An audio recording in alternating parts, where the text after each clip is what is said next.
에스겔서 33장 우리 1절로 11절까지 말씀 우리 함께 읽겠습니다. 여호와의 말씀이 내게 임하여 이르시되 인자야 너는 내 민족에게 말하여 이르라. 가령 내가 칼을 한 땅에 임하게 한다 하자. 그 땅 백성이 자기들 가운데 하나를 택하여 파수꾼을 삼은 그 사람이 그 땅에 칼이 임함을 보고 나팔을 불어 백성에게 경고하되 그들이 나팔 소리를 듣고도 정신 차리지 아니하므로 그 임하는 칼에 제거함을 당하면 그 피가 자기의 머리로 돌아갈 것이라. 그가 경고를 받았던들 자기 생명을 보존하였을 것이나 나팔 소리를 듣고도 경고를 받지 아니하였으니 그 피가 자기에게로 돌아가리라. 그러나 칼이 임함을 파수꾼이 보고도 나팔을 불지 아니하여 백성에게 경고하지 아니하므로 그 중에 한 사람이 그 임하면 칼에 제거당하면 그는 자기 죄악으로 말미암아 제거되려니와 그 죄는 내가 파수꾼의 손에서 찾으리라. 인자야 내가 너를 이스라엘 족속의 파수꾼으로 삼음이 이와 같음이라. 그런즉 너는 내 입의 말을 듣고 나를 대신하여 그들에게 경고할지어다. 가령 내가 악인에게 이르기를 악인아 너는 반드시 죽으리라 하였다 하자. 내가 그 악인에게 말로 경고하여 그의 길에서 떠나게 하지 아니하면 그 악인은 자기 죄악으로 말미암아 죽으려니와 내가 그의 피를 내 손에서 찾으리라. 그러나 너는 악인에게 경고하여 돌이켜 그의 길에서 떠나라고 하되 그가 돌이켜 그의 길에서 떠나지 아니하면 그는 자기 죄악으로 말미암아 죽으려니와 너는 내 생명을 보존하리라. 그런즉 인자야 너는 이스라엘 족속에게 이르기를 너희가 말하여 이르되 우리의 허물과 죄가 이미 우리에게 있어 우리로 그 가운데에서 쇠퇴하게 하니 어찌 능히요 살리요 하거니와 너는 그들에게 말하라. 주 여호와의 말씀이니라. 나의 삶을 두고 맹세하노니 나는 악인이 죽는 것을 기뻐하지 아니하고 악인이 그의 길에서 돌이켜 떠나 사는 것을 기뻐하노라.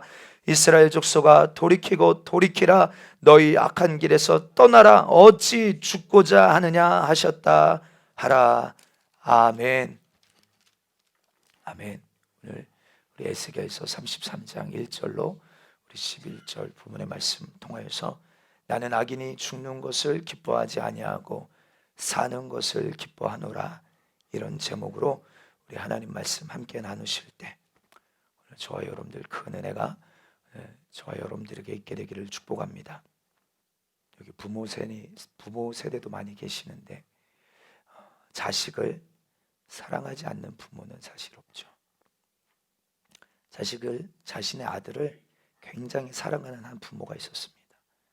재정적으로 넉넉하지 않은 형편 속에서도 자식을 향하여서, 그리고 그의 미래를 향하여서, 여기 또 미국에서 오신 우리 집사님 가정 계시는데 미국으로 유학을 보냈어요.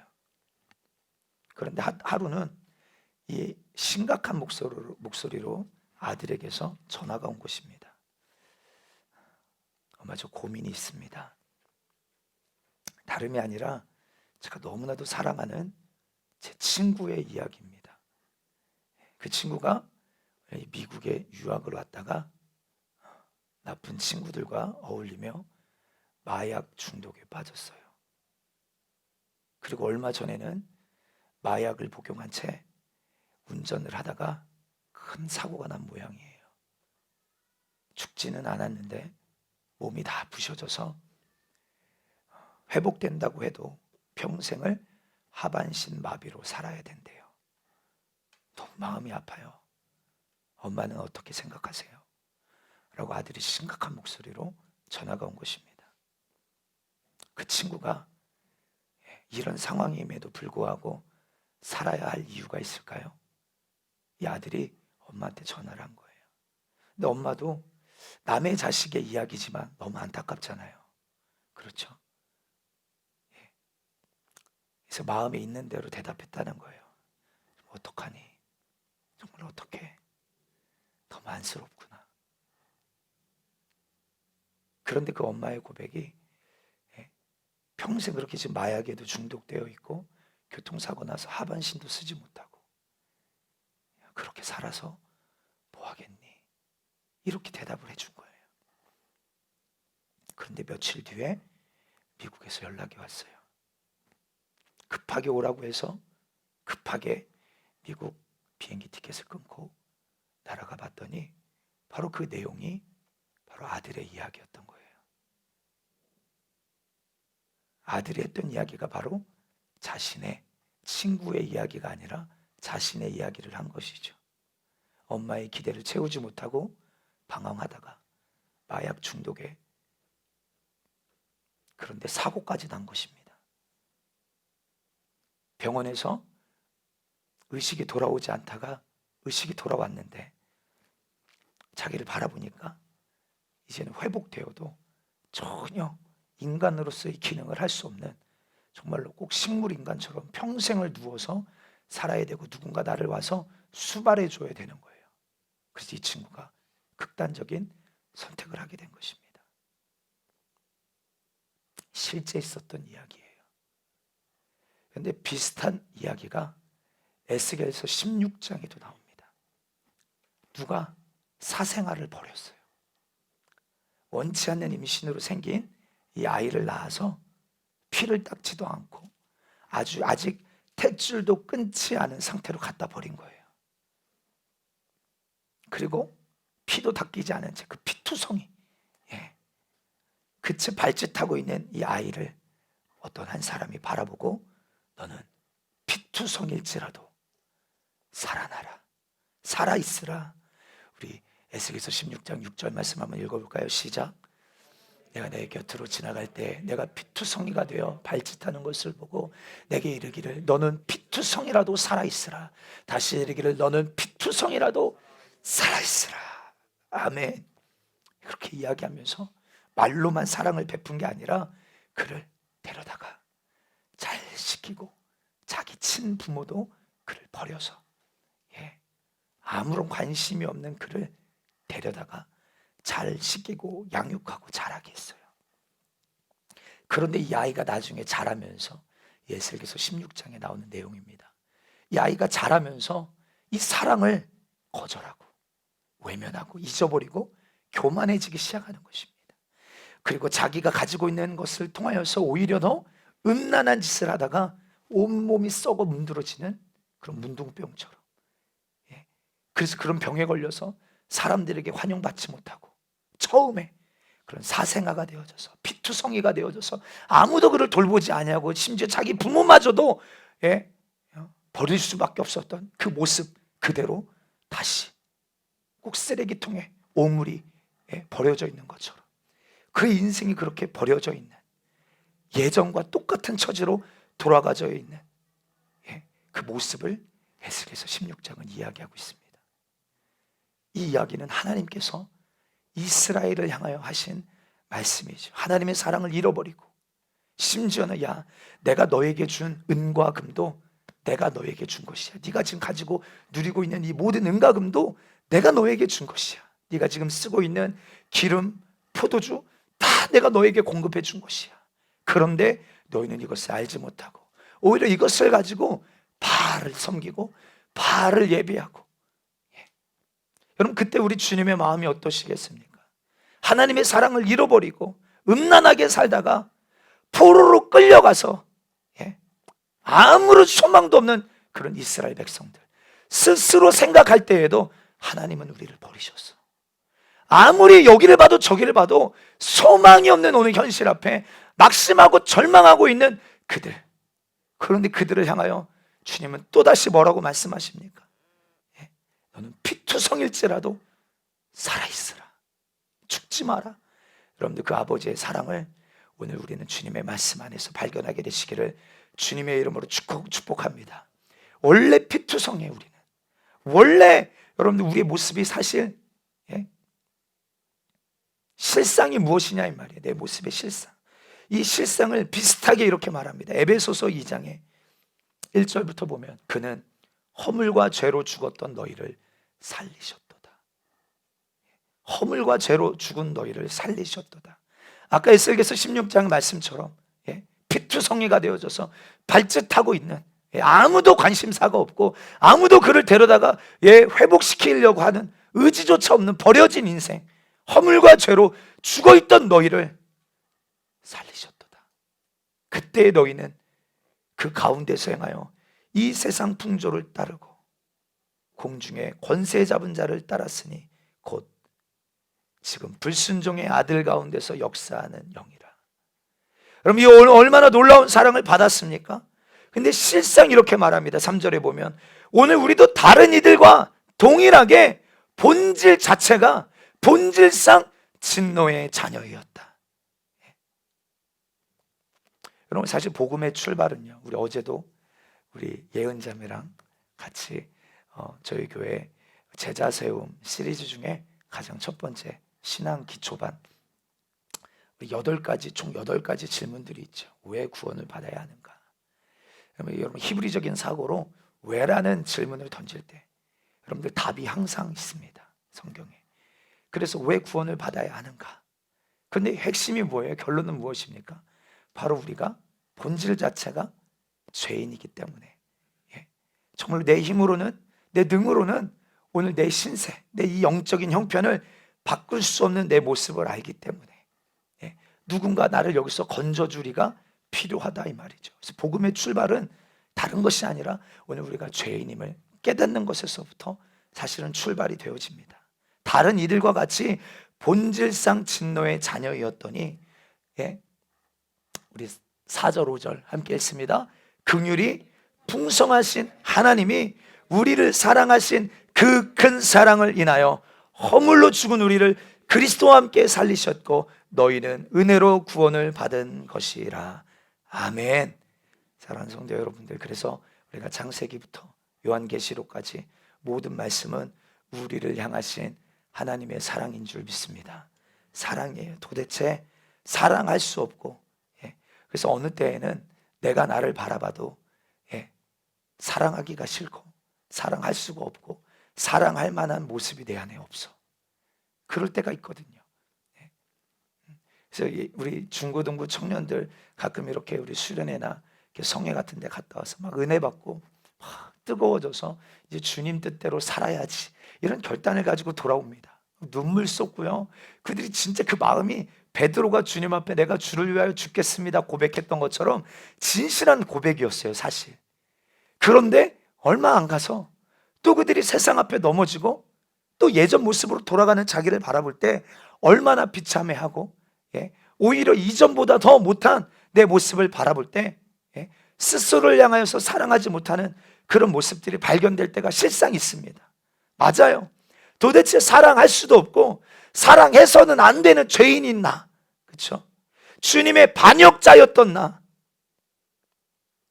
그런데 그런 나를 사랑하신 그 위대하신 주님의 놀라우신 사랑, 우리를 향하신 그 끈질기신 사랑, 치열하신 사랑. 그래서 여러분들 성경은 뭐라고 말합니까? 호세아에서 보면 네가 지금은 바알을 향하여서 네가 남편이라고 말하고 있지만 내가 너를 돌이켜서 내가 너를 치열하게 빼앗아 와서 다시 너의 입술로 하나님을 향하여 하나님이 너의 남편이다, 하나님이 나의 남편이십니다라고 고백하게 하겠다. 내가 너를 값을 지불하고 내가 너를 다시 사와서 잃어버렸던 너희를 다시 사와서 더 이상 바알을 향하여 남편이라 말하지 아니하고 하나님이 나의 남편이십니다 말하게 하겠다. 얼마나 치열하신 사랑입니까? 얼마나 포기하지 않는 지독하신, 슬프지만 너무나도 아름다우신 그 사랑이 아니면 안 되는, 죽음보다 더 강한 사랑이라고 아가서는 이야기하고 있습니다. 꼭 마치 기억상실증 걸린 사람처럼. 여러분, 우리는 사실 그렇잖아요.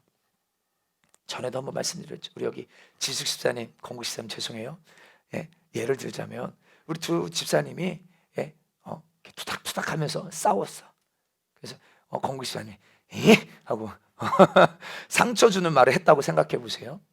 그리고 나중에 화해하고, 그렇죠?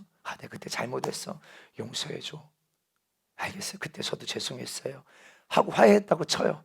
그런데 조금 시간이 지나고 또 뭔가 마음에 안 드는 모습들이 나타나면 지숙 집사 마음에 너 전에도 그랬잖아 하면서 또 용서했었던 것 같은데 용서한 게 아니라 내 안에 수면 아래 가지고 있다가 또다시 그런 비슷한 상황이 되면 어때요? 또다시 슬금슬금 이게 올라와서 전에도 그랬잖아, 용서하지 못한 마음이죠, 그렇죠? 근데 우리 주님의 사랑은 그렇지가 않습니다. 주님은 꼭 기억상실증 걸리신 사람처럼 내가 어디에서 왔는지 완전히 잊어버리시고, 그래서 동이 서에서 먼 것처럼 우리의 죄악을 완전히 옮겨 놓으셨대요. 할렐루야.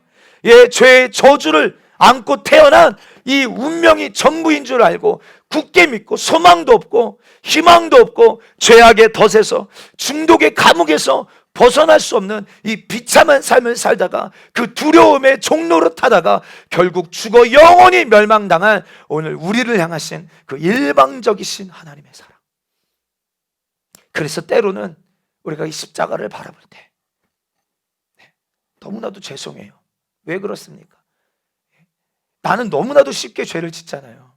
나는 너무나도 그 죄가 주는 짜릿함, 즐거움 때문에 심지어는 죄인 줄 알면서도 지을 때가 많잖아요.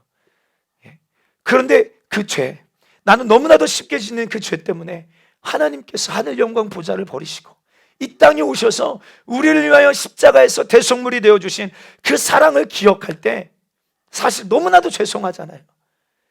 우리 인간의 기본 신앙 양심상 너무 죄송해. 그렇다고 해서 하나님 십자가에서 내려오세요. 십자가 지지 마세요. 주님, 나 같은 자를 위해서 주님이 어찌 십자가를 지실 수 있나요? 라고 말할 수 없는 것 또한 염치불구하고 주님이 십자가에서 죽어주지 아니하시면 우리가 이 영원한 죄에서 헤어나올 수 없기에 너무나도 죄송한 마음도 있지만 염치불구함에도 불구하고 그 주님의 십자가의 사랑을 우리는 환영해드리고, 우리가 한 번도 나를 위하여서 예수님 대신 십자가에 달려 나를 위하여 대신 죽어주세요 라고 부탁한 적이 한 번도 없지만 우리의 영적인 형편을 주님은 미리 아시고 죽지 않으면 안 되는 사정을 주님이 너무나도 잘 아시고 아담을 향하여 정령 죽으리라 말씀하실 때 당신의 아들을 죽이시기로 결정하셨던 그 사랑, 오늘 저와 여러분들 오늘 우리의 형편과 상황이 어떠함에 상관없이 그 사랑을 환영하고 초청해 드리게 되시기를 예수의 이름으로 축복합니다. 나는 그 사랑이 필요한 자임을 고백하게 되기를 바랍니다.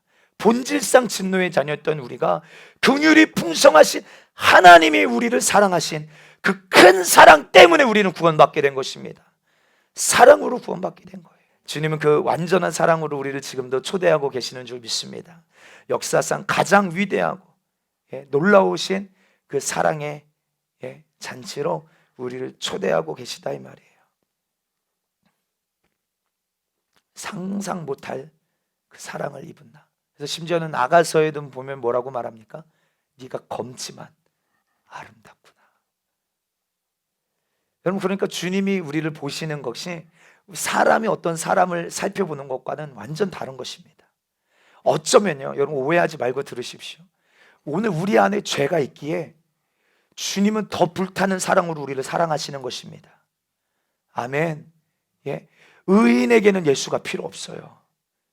예수 그리스도께서는 죄인을 불러 회개시키러 오셨습니다. 그러니까 우리 안에 있는 그 검은 죄가 하나님의 사랑을 불타오르게 만들고 그 사랑이 오늘도 우리를 향하여 여러분들 다가오고 계시다 이 말이에요. 오늘 여러분 그 사랑이 바로 내 안에 있는 죄가 바로 그 사랑을 내가 받아야 될 미천임을 깨닫고 내 죄를 들고 그 사랑을 만나는 시간 되게 되시기를 주님의 이름으로 축복합니다. 그래서 나의 사랑, 나의 어여쁜 자야, 일어나 함께 가자. 여러분, 오늘 잠깐 우리가 베드로에 대한 이야기를 나누고 우리 예배를 마치기로 원합니다. 주님의 부르심 앞에 누구보다 열정적으로 주님을 따랐던 베드로. 그래서 심지어는 그 열정이 조절이 되지 않아서 때로는 어떻습니까? 망신을 당하기도 하지만 그 순수함, 그 순수함만 정말 인정해줘야 합니다. 그렇죠? 3년 동안 예수님과 가장 가까운 거리에서 함께 먹고 마시고 울고 웃고 그 보낸 그 시간들. 그래서 예수님을 베드로는 신학적으로 배우지 않았어요. 어떤 그 신앙 서적으로 배우지 않았습니다. 베드로는 예수님을 어떻게 알았습니까? 말씀이 육신이 되어 오신 그 주님을 실제적으로 경험으로 알았어요. 그렇죠? 그래서 그 주님과 함께 부딪히고 뒹굴며 예수님을 알았다 이 말이에요. 복음이 만약에 관념이고 지식이고 신념이라면 그것은 얼마든지 우리가 지식적인 탐구로 하나님을 알 수 있을 것입니다. 그러나 예수님은 인격이시기에 오늘 그 주님은 주님과 교제 없이 경험 없이는 오늘 우리가 주님을 알 수 없는 것이죠. 제자들은 그 주님의 그 주옥과 같은 그 모든 진리의 말씀을 주님의 입에서 나오는 말씀으로 들었다 이 말이에요. 예. 그리고 꼭 신의 한 수처럼 딱 핵심을 보여주시고 정답을 가르쳐 주신 우리 인생의 모든 불가능한 그 문제들, 해결할 수 없는 고민들, 질문들에 대하여서 딱 꼬집듯이 피로를 공급해 주시는 그 주님을 경험했어요. 진리의 말씀을 머리로 한 게 아니라 맛을 보아 알았다 이 말이에요. 맛을 보아. 사과가 있어요. 사과를 백과사전으로 배운 사람이 있어요. 야, 사과는 빨갛대. 사과는 무슨 맛이더래. 아삭아삭하대. 사과는 달콤하대. 이렇게 배운 사람과 이 문자적으로는 전혀 모르더라도 이 사과를 배워서 먹어본 사람, 이 사람은 아는 거예요. 이 사과가 어떤 맛인지. 설명할 수 없다 할지라도, 내가 어디에서 누구한테 들어서 아는 것이 아니라 할지라도 맛을 보아 알았던 것처럼 베드로 이렇게 주님을, 이 말씀을 맛을 보아 아는 하늘의 표적과 기적을 경험했어요. 다른 것은 다 그만두고 정말 넋을 잃을 만큼 충격적인 사건, 십자가를 경험했어요. 믿어지기 참 어려운 시간을 보냈지만 또한 그 이후에 부활도 경험했습니다. 정말로 하나님이 하신 그 말씀들이 진리요, 그 말씀이 얼마나 정확하게, 정확무오하게 말씀이 성취되어졌는지를 베드로는 봤다 이 말이에요. 여러분, 우리 성경 골든벨 질문 중에 많은 분들이 어제도 전화가 와서 목사님 이거 좀 질문이 이상한 것 같아요. 그때가 어느 때예요? 이렇게 물어보는 분들이 있더라고요. 그때가 어느 때입니까? 그때가 어느 때입니까, 여러분들? 근데 그때 이후로 그때 이후로 예수님께서 예루살렘에 가셔서 제사장들과 서기관들과 그들에게 핍박과 고난을 당하시고 십자가에 못 박혀 죽으시고 장사한 지 3일 만에 다시 부활하실 것을 이미 제자들에게 다 말씀해 주셨다 이 말이에요. 한 번만이 아닙니다. 여러분, 마태복음만 보세요. 마태복음 16장 이후로 주님이 굉장히 의도적으로 강조하듯이 계속 제자들에게 어떤 사건이 있고 나서 이 사실을 반복적으로 알려주세요. 그리고 베드로는 알았어요. 오늘 십자가 사건 이후에 예수님이 부활하시는 이 현장을 바라보고 얼마나 하나님의 말씀이 정확무오하며 분명한 사실이며 그 말씀이 분명하게 이루어진다라는 사실을 그는 누구보다도 확실하게 경험하는 사람이었습니다. 그런데 베드로에게 한 가지 더 필요한 것이 있었어요. 그것이 무엇입니까? 오늘 이 베드로가 부활을 부인할 수 없을 만큼 경험했어요. 그렇죠? 죽으셨던 예수님이 다시 살아나셨잖아요. 그렇죠? 그런데 이 부활을 경험했음에도 불구하고 다시 3년 반 전에 베드로의 모습으로 돌아가는 사건이 나옵니다. 사실 요한복음을 읽어보면 요한복음은 사실 20장으로 끝나야 합니다. 20장 내용상으로 보면요. 그런데 요한복음이 몇 장까지 되어 있죠? 우리 교회 워킹 바이블이 계세요. 몇 장까지 되어 있죠, 집사님? 21장까지 되어 있잖아요. 그렇죠? 21장. 21장을 보면 꼭 부록 같아요. 부록. 그 이후에 뭔가 부록의 내용이 담겨져 있어요. 그 내용이 바로 오늘 이 베드로의 사건이 담겨져 있습니다. 이 베드로의 내용이 무엇입니까? 베드로가 처음 예수님이 부활하신 모습을 보고 굉장히 당혹했지만 나중에는 부인할 수 없을 만큼 그 부활이 믿어졌습니다. 만약에 베드로에게 믿음이 없고 뭘 몰라서 방황했다면, 그래서 다시 예전 모습으로 돌아갔다면 그래도 우리가 뭔가 좀 이해할 수 있습니다. 그런데 베드로는 누구보다 하나님의 말씀을 맛보아 아는 자였고 부활까지 경험했던 사람입니다. 그런데 그런 베드로임에도 불구하고 다시 3년 반 전으로 돌아간 그 모습을 바라봤을 때 무엇 때문에 베드로가 예전 모습으로 낙담하며 돌아갈 수밖에 없었을까? 다시 디베랴 강가로 돌아가죠. 우리 이야기를 잠깐 하기 전에 우리 예수님 입장에서 한번 생각해 보십시다. 3년 반 동안 특별히 12명의 제자들, 그 12명의 제자들 정말로 주님께서 구별시키시고 누구보다도 마음을 쏟으시고 그들에게는 비밀로 가르쳐 주신 것들을 이들에게는 다 깨닫게 하여 주시고 감추두지 아니하시고 이것을 어떤 이들에게는 천국 마태복음 13장에도 보면 그들에게는 다 이게 비밀로 되어 있는데 오늘 이들에게는 다 이게 무슨 뜻인지를 천국의 비밀을 이들에게는 감춰두지 않으실 만큼 구체적으로 깨닫게 하셔서 이들이 믿음 없는 자가 되기를 원하지 아니하시고 믿음 있는 자가 되기를 원하시는 만큼 주님이 심혈을 기울인 이 12명의 제자들. 근데 예수님이 십자가상에 여러분들 그 고난을 당하실 때 그 12명의 제자들 중에 한 사람도 끝까지 예수님 편에 선 사람이 없잖아요. 하나는 예수님을 팔아먹고 또 하나는 예수님의 지척에서 예수님을 모른다고 3번씩이나 부인하고 또 하나는 믿어지지 않는다고 몸부림치며 내가 예수님의 못자국에 손을 넣어봐야 믿겠다라고 또 어떤 이들은 주님이 부활하셨다라는 이야기를 듣고서도 믿지 못하고 낙심하여 엠마오로 돌아가는 제자들이 한 사람도 제자들 가운데 제자 그룹 속에 주님의 마음에 합한 사람이 아무도 없잖아요. 사실 그렇죠? 얼마나 주님 애쓰고 공들이시고 경험케 하셨는데 특별한 기회를 주셨는데 그런데 그 중에서도 베드로 수제자라고 불렸던 베드로 그 베드로가 뭐라고 말합니까? 부활하신 주님을 만났음에도 불구하고 나는 고기나 잡으러 돌아가야겠다라고 이야기하고 있는 것입니다. 근데 밤새도록 디베라 강가에서 고기를 잡는데 꼭 어느 날처럼 주님을 처음 만났던 그날처럼 물고기가 하나도 안 잡히는 거예요. 동이 터오를 무렵 바닷가에 서 계신 한 분이 이 지친 제자들에게 물어보시는 것입니다. 많이 잡았습니까? 한 마리도 잡지 못했다고 하니까 뭐라고 말씀하세요? 그물을 배 오른편으로 던져보십시오.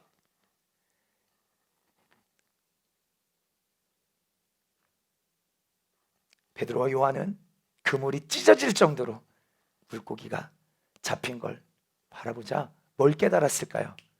예수님이시구나. 예수님이시구나. 이 사실을 깨닫고 여러분들 베드로가 어떻게 합니까? 물속으로 뛰어듭니다. 지체하지 않아요. 예수님이시구나. 예수님께로 막 수영해서 꼭 자석이 끌려가듯이 막 예수님께 막 달려나가는 것입니다. 여러분 밤새도록 베드로의 마음 어땠을까요? 물고기를 기다린 게 사실 아니었을 수도 있었습니다. 그의 마음이 어땠을까요? 정말 예수님이 부활하신 게 분명한데 주님을 따라갈 수 없는 내 모습을 바라보니까 너무 비참한 거예요. 기가 막힌 거예요. 누구보다 내가 예수님을 잘 아는데 그렇게 내가 예수님을 경험했던 난데 그래서 그 말씀대로 부활하신 주님을 내가 만났음에도 불구하고 그 주님을 따라가지 못하는 내 신세를 바라볼 때 너무 비참한 것입니다. 나 같은 게 무슨 사도야? 아마 그러고 있었을 것이에요. 밤새도록 3년 반 동안 주님과의 추억들이 생생하게 떠오르지 않았겠습니까? 주님이 하신 그 주옥과 같은 진리들, 그 말씀 앞에 막 통곡이 터지며 수많은 사람들이 죄인들이 회개하며 주님께 돌아오는 사건들, 병자가 살아나고 하늘이 임한 것과 같은 천국이 임한 것과 같은 감격을 베드로는 느꼈었잖아요. 그 예수님과 함께했던 시간을 베드로가 어찌 잊을 수 있었겠습니까? 그리고 부활하신 예수님을 내가 정말 경험했었는데 나는 지금 왜 이런 모습으로, 나는 왜 주님을 쫓아가지 못하고 여기에 있나? 아마 스스로 굉장히 절망 가운데, 비참한 가운데, 소망도 낙심도 막 짓누르고 있는 상태였을 것입니다.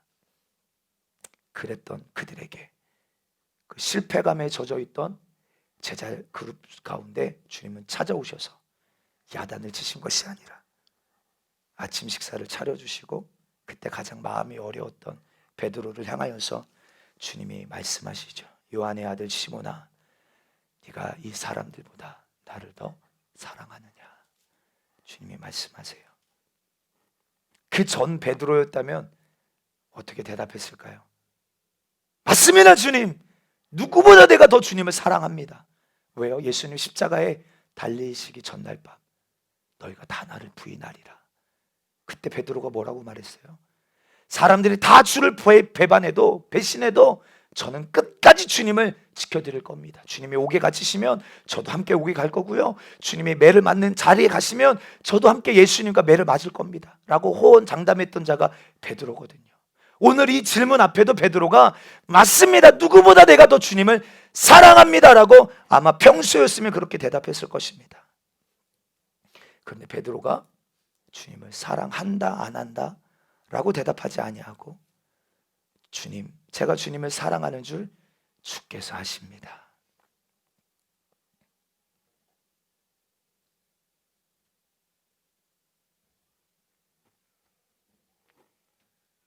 정말로 그가 나는 주님을 위하여 살 겁니다, 주님을 위하여서 정말로 십자가를 지신다면 저도 함께 그곳에 있을 것입니다, 진심이었을 거예요.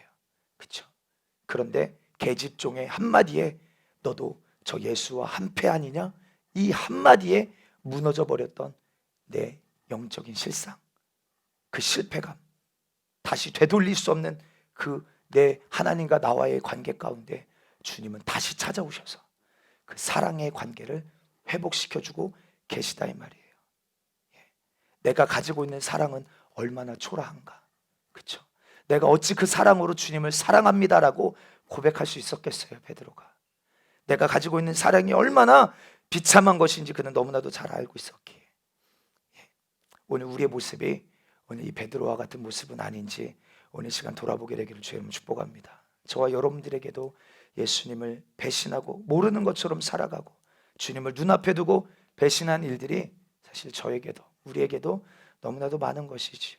작은 유혹 앞에도 너무 쉽게 무너지는 모습이 사실 꼭 베드로의 모습과 같습니다. 그런데 사랑하는 성도 여러분들, 이렇게 쓸모없고 실패로 가득한 저와 여러분들을 주님께서는 사랑한다 말씀하시며 그 어디를 가도 구원을 얻을 길이 없는 오늘 우리를 향하여서 당신의 아들을 죽이는 것밖에는 그 길이 없다면 기꺼이 죽여서라도 오늘 우리를 사랑하시겠다 말씀하고 계시는 것입니다. 요한복음 3장 16절에 하나님이 세상을 이처럼 사랑하사 독생자를 주셨으니 이는 그를 믿는 자마다 멸망하지 않고 영생을 얻게 하려 하심이라. 내가 너를 사랑한다. 오늘 이 세상 안에 오늘 저와 여러분들이 들어가 있음을 믿게 되기를 주의 이름으로 축복합니다. 예수님은 주님을 사랑하는 줄 주께서 아십니다 라고 고백했던 이 고백을 받으시고 이렇게 말씀하시죠. 내 어린 양을 너에게 부탁한다. 다시 한번 베드로가 버리고 왔던 그 직분을 다시 재위임시켜 주시는 장면인 것이, 한 번도 아니고 3번씩이나 네가 나를 사랑하느냐, 내 어린 양을 먹이라, 내 어린 양을 치라. 그런데 이 대화가 여기에서 끝나는 것이 아니라 젊어서는 네가 너희 마음대로 다녔지만 늙어서는 사람들이 너를 원치 않는 곳으로 팔을 벌리고 너를 데리고 다닐 것이다. 이 말은 결국에 베드로의 인생의 그 결말이 예수님 때문에 순교하게 될 것을 이야기하고 계시는 것이죠. 그리고 놀랍게도 이 겁쟁이 같은 베드로가 일어서서 주님을 따라가는 것으로 요한복음은 마무리됩니다. 주님이 완전하신 것을 알고 부활하신 것까지도 믿었음에도 불구하고 오늘 저와 여러분들에게 한 가지 더 필요한 메시지가 있습니다. 그것은 바로 오늘 이 디베랴에 계시. 그래서 요한복음 13장 1절 말씀에 보면 함께 했습니다. 시작. 유월절 전에 예수께서 자기가 세상을 떠나 아버지께로 돌아가실 때가 이른 줄 아시고 세상에 있는 자기 사람을 사랑하시되 끝까지 사랑하시느니라. 아멘. 주님이 우리를 세상에 보내셨는데 그냥 보내신 게 아닌 것입니다. 겁에 질려 두려워하고 내 힘으로는 살 수 없고 할 수 없고 지쳐있고 죄의 종로를 타며 여기로 끌려다니고 저리로 끌려다니며 실패했던 이런 수많은 실패의 흔적들이 난무해 있는 오늘 우리를 향하여서 세상으로 우리를 보내실 때 그냥 우리 혼자 내버리시고 고아처럼 내버리시는 게 아니라 나의 사랑, 나의 어여쁜 자야, 일어나 함께 가자 말씀하고 계시는 것이죠. 주님은 두려워 떠는 우리를 등 떠밀며 보내지 않으십니다. 너만 가라라고 말씀하지 않으세요. 함께 가자라고 말씀하고 계시는 줄 믿습니다. 그래서 두려움을 이기는 방법은 딱 하나 있습니다. 온전한 사랑인 줄 믿습니다. 유혹을 이기는 방법이 있습니다. 온전한 사랑인 줄 믿습니다. 죽음보다도 강하고 많은 재산을 다 주며 유혹할지라도 오히려 부끄러움을 당할 만큼 오늘 우리는 주님의 사랑에 푹 빠져 있어야 될 줄 믿습니다. 오직 예수 그리스도, 우리의 신랑 되신 예수님과의 이 완전한 사랑, 그 제한 없는 주님의 사랑 앞에 아무리 초라한 교회, 우리의 모습, 교회의 모습이라 할지라도 이 세상 누구도 오늘 이 교회를 그 주님의 사랑에서 끊어 놓을 수 없다라고 이야기하고 있어요. 그러므로 교회는 실패할 수 없습니다. 나는 할 수 없지만 나와 함께 가자 말씀하시는 예수님으로는 가능한 줄 믿습니다. 그래서 그 피로 오늘 우리 주님과 멀어졌던 우리가 다시금 하나 되어질 수 있는 거예요. 오늘 본문에서 피투성이처럼 버려졌던 오늘 우리의 인생들, 그러나 너는 살아있으라 말씀하시며, 오늘 여러분 우리가 에스겔서 33장 본문에도 무엇입니까? 오늘 이스라엘 향한 하나님의 심판, 공의의 메시지가 선포되어지지만 그 메시지를 가지고 가서 오늘 우리가 깨우라는 거예요. 죽게 된 자들을 깨우라는 것입니다. 왜요? 심판의 목적은요, 그냥 멸망시키는 게 목적이 아닙니다. 우리 오해하시면 안 돼요. 만약에 그게 목적이었다면 주님은 그냥 쓰나미 일으키셔서 그냥 물바다 만들어 버리시면 돼요, 쉽게.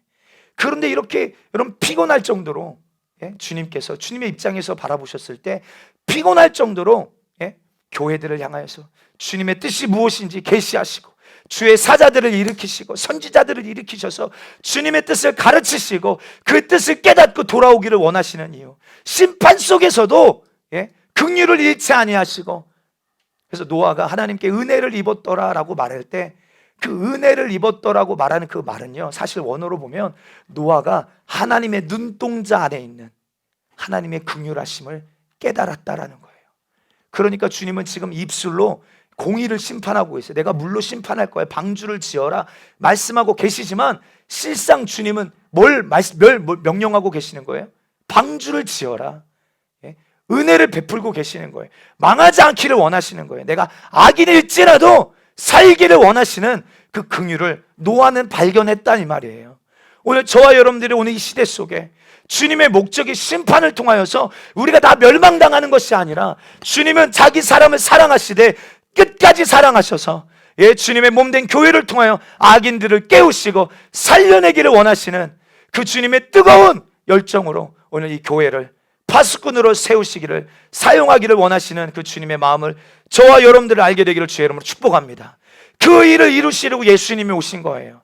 그 일을 이루시려고. 우리 에베소서 2장 13절 함께 읽습니다. 이제는 전에 멀리 있던 너희가 그리스도 예수 안에서 그리스도의 피로 가까워졌느니라. 아멘. 이건 굉장히 여러분들 놀라운 사실인 것입니다. 불가능한 일이에요. 이사야 53장에도 오늘 주님과 우리가 어떻게 분리되어졌는지를 이야기하고 있잖아요. 죄로 말미암아 하나님께 아무리 부르짖어도 하나님이 듣지 않으시고, 하나님이 우리에게 구원의 손을 펼치셔도 내가 손이 짧아 너희를 구원하지 못함이 아니요, 오늘 너희와 나 사이에 죄라는 구렁이 껴있어서 올 수도 갈 수도 없는 이 비참한 현실 속에 오늘 예수 그리스도의 피로 주님과 하나 되어진, 에베소서 1장에도 오늘 하늘과 땅을 통일시키신 예수 그리스도, 오늘 그 주님의 사랑이 아니면 오늘 주님과 오늘 우리가 하나 되어질 수 없는데, 그 사랑 때문에 오늘 우리가 주님 안에서 온전케 되어졌어요. 주님은 오늘 우리를 끈질기게 사랑하십니다. 아멘. 때론 지독하게 사랑하세요. 고멜처럼. 고멜 여러분 아십니까? 호세아에 보면 얼마나 여러분들 이럴 수가 있을까라고 싶을 만큼 얼마나 배신하고 배반하고 값을 지불하고 묻지도 아니하고 그 전에 어떻게 살았는지, 어떻게 음란한 행실을 하고 살았는지 묻지도 따지지도 아니하고 데리고 와서 사랑으로 품어줬음에도 불구하고 또다시 자식을 낳았음에도 불구하고 또다시 예전 모습으로 돌아가 있는. 그런데 하나님께서 호세아를 향하여 뭐라고 말씀하세요? 네가 다시 가서 값을 주고 데려와라. 지독하신, 우리를 포기하지 아니하시는, 우리는 주님을 배반하고 떠날 때에도 그분의 심장은 터지시면서, 예? 그럼에도 불구하고 우리를 끝내 사랑하시겠다라는, 사랑할 게 하나도 없는 술람미 여인, 화려하지도 않아요. 아예 겉모습은 아름답지도 않습니다. 그런데 그를 향한 놀라운 사랑의 고백을 하시며 우리를 사랑하시는, 천하의 무엇으로도 비교할 수 없는 그 아름다우신, 누구와도 비교할 수 없는 그 놀라우신 사랑. 오늘 그 사랑은 오늘 우리를 향하여서 나의 사랑, 나의 어여쁜 자야, 일어나 함께 가자. 오늘 우리를 초청하시고 너는 혼자가 아니야. 이제는 나와 함께 가자. 우리를 붙드시고 포기하지 아니하시는 그 주님의 사랑 앞에 이제 우리의 마음의 문을 좀 열고 그 사랑을 환영해드리고, 인정해드릴 수 있는 저와 여러분들의 성숙한 신앙 회복되어지게 되기를 주의 이름으로 축복합니다. 그럼 오늘 우리가 주님 앞에 우리의 연약함, 우리의 수치, 죄의 모습을 숨기려 하지 않게 되기를 주의 이름으로 축복합니다. 우리의 연약함을 그대로 드러내야 될 줄 믿습니다. 오늘 11절에 보면 너는 그들에게 말하라. 주 여호와의 말씀이니라. 나의 삶을 두고 맹세하노니 나는 악인이 죽는 것을 기뻐하지 아니하고 악인이 그의 길에서 돌이켜 떠나 사는 것을 기뻐하노라. 이스라엘 족속아 돌이키고 돌이키라. 너희 악한 길에서 떠나라. 어찌 죽고자 하느냐 하셨다 하라. 어찌 죽고자 하느냐. 아주 그냥 작정한 거예요. 진짜 죽고자 작정한 모습입니다. 근데 그 주님은 우리를 향하여서 깨어나라, 살아나라, 회복하라. 그래서 네가 가서 이 사실을 말해주지 않아? 그럼 그 핏값을, 그 죄인은 이 사람이 죽은 것은 자기 죄값 때문에 죽은 것이지만 네가 가서 말하지 않아서 이 사람이 깨어날 기회를 놓쳤기에 그 핏값을 내가 너희에게서 물겠다.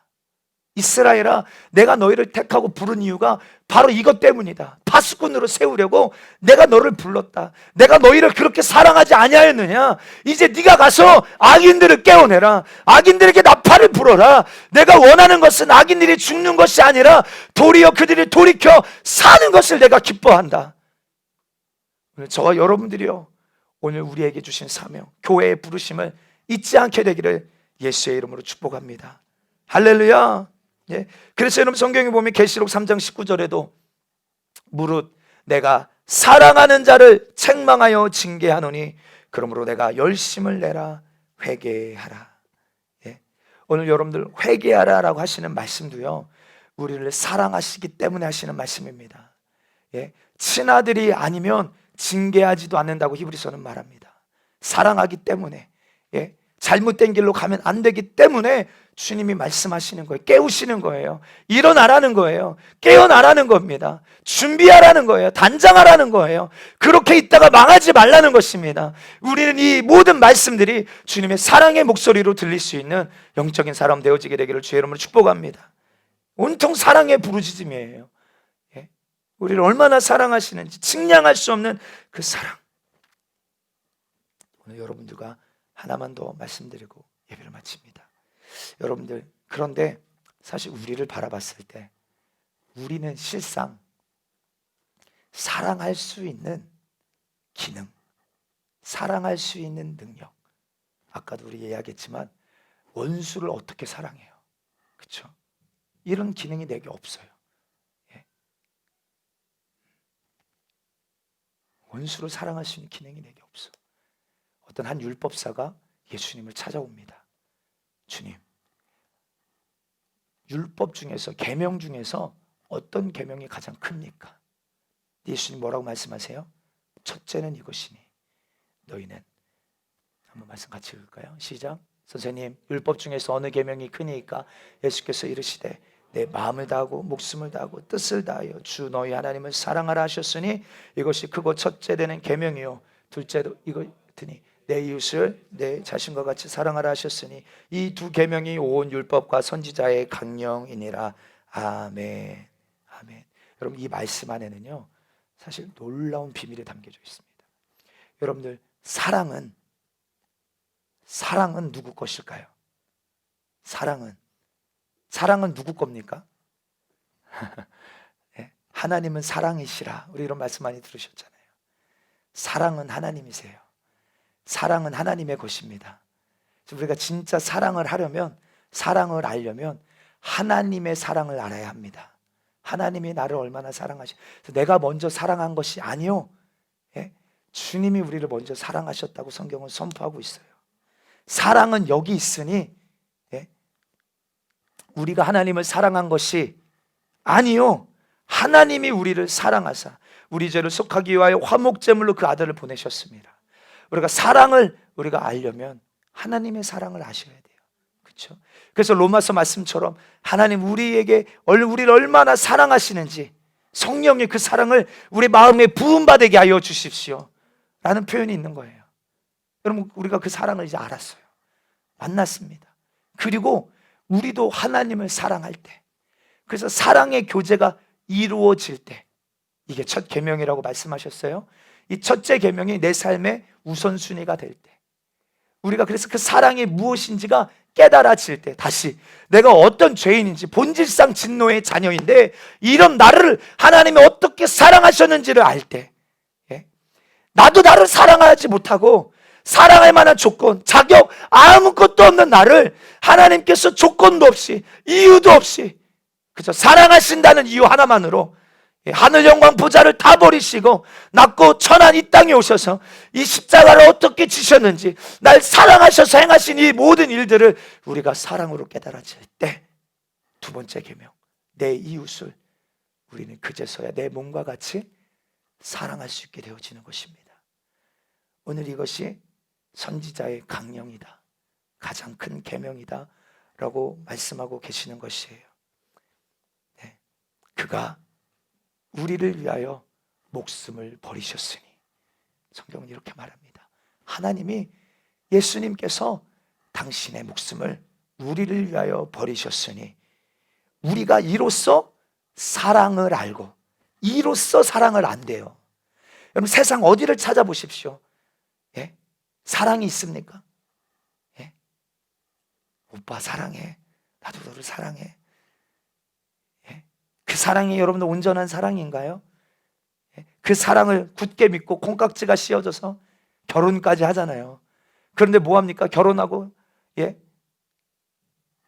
신혼여행 갔다 오면서 내가 이 사람이랑 같이 못 살겠다라고 말하면서 이혼하는 사람들이 얼마나 많아요. 그래서 여러분들 1년에 100커플이 결혼한다면 통계상으로 1년에 50커플이 이혼한다는 거예요. 이만큼 여러분 세상에서는 사랑을 찾아볼래야 찾아볼 수 없어요. 그래서 마태복음 24장에도 말세에 나타나는 수많은 징조들에 대해서 이야기하시면서 불법이 성함으로 사랑이 식어진다고 이야기하고 있는 것입니다. 어디를 가도 이제는 사랑을 찾아볼 수가 없어요. 심지어는 가정 안에서도 부모와 자녀가 관계 가운데서도 사랑이 얼마나 식어지고 메마르는지 자기밖에 모르는 거예요. 심지어 자기가 낳은 아들입니다.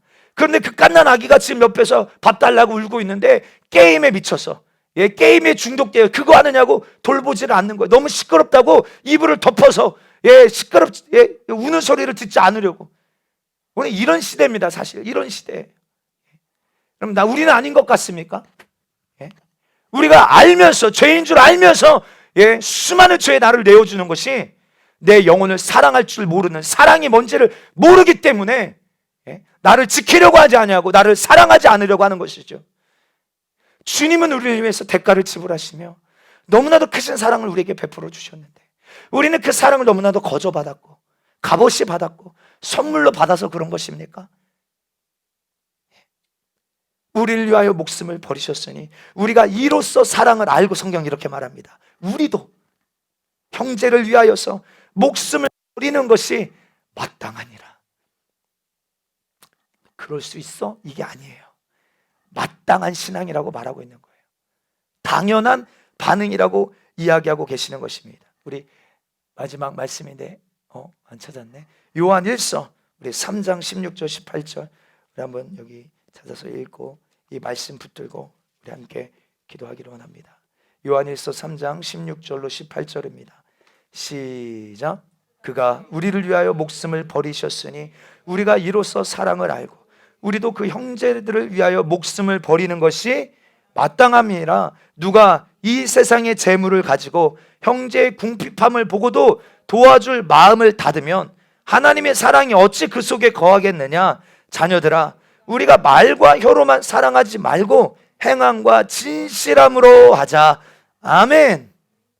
마땅한 신앙생활입니다. 사랑하는 것은, 서로 사랑하는 것은 그리스도 안에서 마땅한 신앙생활입니다. 여러분, 특별히 우리 공동체 안에 이 사랑이 더 풀어지게 되기를 주의 여러분 축복합니다. 아멘. 그래서 정말로 주님이 우리를 그냥 인간적인 사랑 말고요, 인간적인 사랑, 세상에서 말하는 사랑 말고요, 오늘 그가 우리를 위하여 목숨을 버리셨으니 이로써 사랑을 알았다면, 맛봤다면 그 사랑으로 우리가 서로를 사랑하는 자가 되기를 주의 여러분 축복합니다. 말과 혀로만 주님께서 우리를 바라보시며, 하늘 보좌에서 우리를 바라보시며, 아이고 죄 때문에 망하게 됐구나, 아이고 불쌍해라, 이렇게만 사랑하신 게 아니라, 그렇죠? 말과 혀로만 사랑하신 게 아니라 행함과 진실함으로 당신의 아들을 대속물로 이 땅에 보내주셔서 사랑해 주셨던 것처럼, 대가 지불을 하신 것처럼, 오늘도 우리가 이 사랑하는 일에 대가를 지불하면서라도 오늘 이 사랑을 흘려보내는 일에 여러분들의 인생이, 다가오는 2021년도가 그 사랑을 흘려보내는 일에 놀라운 아름다운 통로가 되기를 주님의 이름으로 축복합니다. 그럼 이것이 바로 교회의 사명인 줄 믿습니다. 이것이 바로 파수꾼의 역할인 것이에요. 오늘 이 땅에 교회가 필요한 존재의 이유인 줄 믿습니다. 하나님이 우리를 얼마나 사랑하시는지, 그 사랑이 얼마나 놀라우신지. 여러분, 우리가 동성애자들을 정죄하는 게 아니에요. 우리는 그 동성애자들도 사랑합니다. 그들이 악인일지라도 그들이 회개하고 주님께 돌아오기를 우리는 간절히 원하는 거예요. 근데 사랑이 무엇입니까? 그들이 가지고 있는 그 죄, 동성애라는 그 죄를 끌어안고 있다면 망할 수밖에 없기 때문에 죄를 죄라고 말해주고, 죄를 드러낼 수 있도록, 죄를 깨달을 수 있도록 이 기능을 감당하는 곳은 교회밖에 없잖아요. 그런데 오늘 이런 모습을 향하여, 교회를 향하여 뭐라고 손가락질합니까? 이기적이라고, 차별한다라고 말합니다. 만약에 의사가 엑스레이를 찍었어요, MRI를 찍었습니다. 보니까 지금 당장 수술하면 살 수 있어. 지금 당장 수술하면 초기니까 살 수 있어. 그런데 말해주지 않는 거야. 똑같은 것입니다. 그 사람이 가지고 있는 그 죄가 이 사람을 반드시 죽일 줄 나는 알아. 그런데 침묵하는 거야.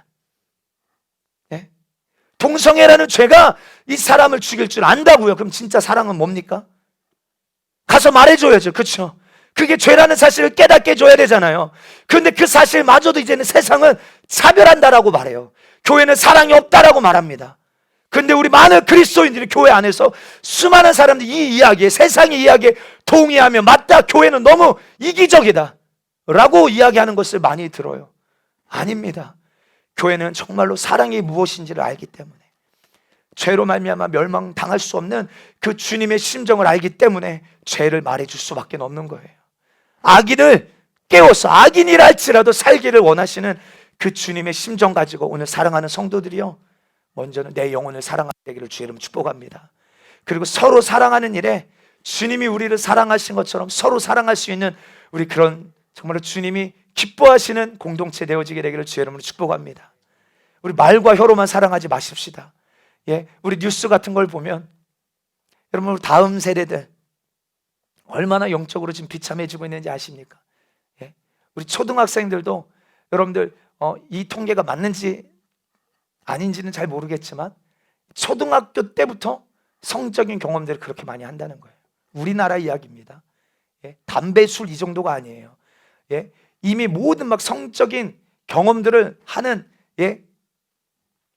퍼센트가 굉장히 높아지고, 중학교 가면 죄송해요 이런 얘기 드려서, 첫 경험을 하는 게 중학교 때 그렇게 많다는 거예요. 중학교 때, 고등학교 때. 여러분, 우리가 지금 이미 생각하는 이 차원을 넘어서서 오늘 이 땅에 죄가 정말 관용한 시대입니다. 그럼 오늘 우리가 이 세상을 바라보면서도요, 동일하게 혀만 차며 입으로만 걱정하는 자들이 아니라 정말로 이 다가오는 2021년도에 하나님 우리 교회에게 주시는 마음은 행함과 진실함으로 사랑하자. 말과 혀로만 사랑하는 게 아니라, 말과 혀로만 걱정하는 게 아니라, 작은 능력을 가지고서도 주님의 이 첫째 계명과 둘째 계명을 지키고자 몸부림치며 진실하게, 여러분 여기 이 피투성이 죽게 된 이 자들을 살려내는 일에 주님이 우리를 사랑하신 것처럼 그렇게 사랑하는 일에 충성하는 교회가 되어지게 되기를 주의 이름으로 축복합니다. 이것이 그냥 앞에 있는 담임 목사 한 사람의 갈망이고 한 사람의 부르심이 아니라 우리 몸된 모든 성도들이, 여러분들의 믿음의 스케일이 넓어져서, 사랑의 지경이 넓어져서 나밖에 모르고 내 주변밖에 모르는 게 아니라 이제는 나라와 민족을 품을 수 있는, 우리 지난주에 오셨던 김성호 목사님이 북한의 탈북자들이 자기와 무슨 상관이에요? 그러나 수많은 재정을 쏟아 부어가며 자기의 육신을 막 쏟아 부어가며 심지어 가서 탈북자를 구하고 있을 때 7살 아들이 죽었어요. 그런 하나님, 이게 무슨 이해할 수 없는 일이잖아요. 나는 가서 탈북자들을 막 목숨 걸고 구원해 오는데 내 아들은 죽었다는 거예요. 하나님, 이게 무슨 말이에요? 하나님, 내 아들을 지켜주셔야죠. 내가 탈북자 구원해 오면 하나님 내 아들 지켜주셔야죠. 이해할 수 없는 상황 속에서도 그 사랑이 그 심령을 덮으니까 그 아들을 데려가신 그 이유가 그제서야 깨달아지고, 목사님이 이야기해요. 그때서야 북한 탈북자들을 향한 하나님의 그 사랑의 마음을 그때서야 알게 되었다는 거예요. 그때서야. 그래서 그 후로 더 미치도록, 특별히 북한의 그 꽃제비라고 말하는 다음 세대들, 이 아이들, 고아들을 막 데려다가, 지금 제가 알기로는 그래서 천안에 있는 그 교회 근처에다가 고아원을 함께 또 만들어서 이 아이들을 훈련시키고 하나님의 말씀으로 이런 센터를 지금 기도 중에 있다고 제가 들었어요. 무슨 상관이 있습니까? 내 인생과. 주님의 사랑이 우리에게 부음받으면요, 결코 자기만 사랑하는 거, 돈을 사랑하는 거, 쾌락 사랑하는 거에 머물러 있을 수 없습니다. 사랑하는 우리 승리하는 교회 성도들이요, 정말 우리 이제 다가오는 2021년도 서로 사랑하는 일에, 주님처럼 사랑하는 일에, 말과 혀로만이 아니라 행함과 진실함으로 사랑하는 일에, 죽게 된 자들을 향하여서 나팔을 불어주며 하나님의 선하신 뜻이 무엇인지, 하나님 우리를 얼마나 사랑하시는지를 가서 깨닫게 해주고, 특별히 어떤 사람은 이럴 수 있어요. 이 사람에게 지금 문제가 있는데 이 문제를 가지고 예수님께 나오면 이렇게 안 나와. 해결될 수 있다는 걸 몰라. 해결될 수 있다는 걸 몰라. 그래서 안 나오는 거야. 끌고 나오는 거예요. 끌고 이 문제를 가지고 주님께로 나오면 해결되니까. 할렐루야. 이 문제, 이 중보자의 역할에 서 있는 우리 승리하는 교회가 되기를 주 여러분 축복합니다. 이 중보자가 여러분들의 가족이 될 수도 있고, 여러분들이 주변에 있는 지체가 될 수도 있고, 이 도시의 문제, 다음 세대, 나라와 민족, 북한, 열방이 될 수도 있지만, 하늘과 이 땅의 중보자로서 정말로 서로 사랑하는 일에 하나님 우리를 사랑하신 것처럼 서로 사랑하는 이 매개체로 오늘 우리를 불러주셨으니, 파수꾼으로 불러주셨으니, 나팔수로 불러주셨으니, 중보자로 불러주셨으니 아멘 좀 하면 좋겠는데, 할렐루야! 이 일에 부르심을 우리에게 주셨으니 이 일에 주여 나를 제한 없이 사용하여 주시옵소서. 오늘 이 말씀을 붙들고 하나님, 악인일지라도 주님이 망하는 것을 원하지 아니하시고, 오늘 이곳에 우리가 어떤 모습, 어떤 형편으로 나왔다 할지라도 주님이 오늘 우리에게 생명 주기를 간절히 원하시니, 오늘 우리가 마음의 문을 열고 그 사랑을 먼저 환영해 드리는 시간 되기를 예수님의 이름으로 축복합니다. 그 사랑이 날마다 우리의 심령 가운데 여러분 폭포수가 부어지듯이 주님 성령으로 주님의 사랑이 내 마음에 날마다 부어지게 하여 주셔서 이게 막 흘러가는 거예요. 하나님을 사랑하는 게 마음을 다하고 뜻을 다하고 생명 다하여 사랑하는 그 사랑이 내게 이제 부어져서 흘러가는 것입니다. 우리 가정에 흘러가고 오늘 이 도시에 흘러가는 놀라운 역사들이 일어나게 하여 주시옵소서. 그래서 말씀 생각하시면서 우리 두 손 들고, 하나님 오늘 내가 그 사랑에 외면하며 그 사랑을 잊고 살았던 거 이 시간에 회개하오니 용서하여 주시옵시고, 다시 한번 그 사랑에 장악당하게 도와주시옵소서. 또한 그 사랑을 내가 이제 아는 자가 되었다면 그 사랑을 주는 파수꾼의 역할, 중보자의 역할로 하나님 우리 교회를 아낌없이 제한 없이 사용하여 주시옵소서. 우리 주여 삼창하고 함께 통성으로 기도하겠습니다. 주여, 주여, 주여.